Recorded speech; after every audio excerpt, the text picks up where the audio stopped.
Bitcoin is at a very dangerous moment right now. And today at 8:30 a.m. New York time, everything can change. What the market is doing right now, most people are not seeing it coming.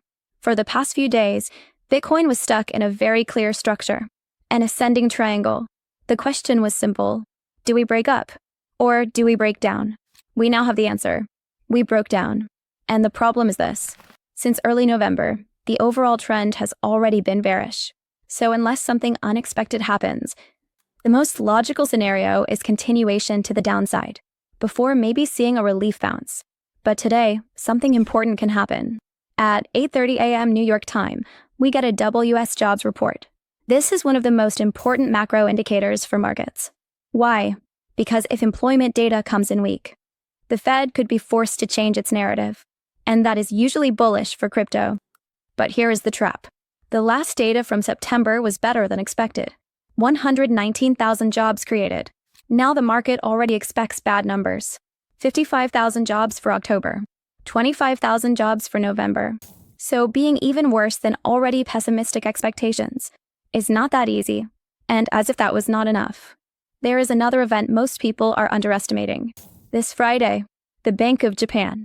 They could raise rates by 75 basis points. Again, historically, when Japan tightens monetary policy, risk assets suffer. Stocks, tech, crypto. Why?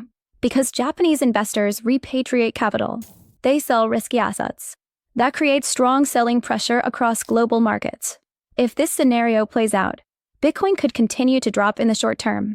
First target, around $80,000. And if momentum accelerates, the next major level is around $75,000. The same level we touched around November 20th. For us, this level is strategic. At the beginning of a bear market, there is almost always what we call a relief rally. Price drops hard, then it rallies strongly. Everyone thinks the worst is over, and then the market drops even harder.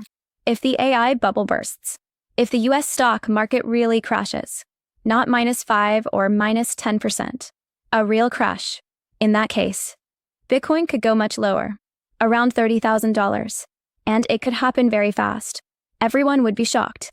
That is exactly why holding cash right now is critical, not to be right, but to survive the market. At 8:30 a.m. New York time, we get our first answer.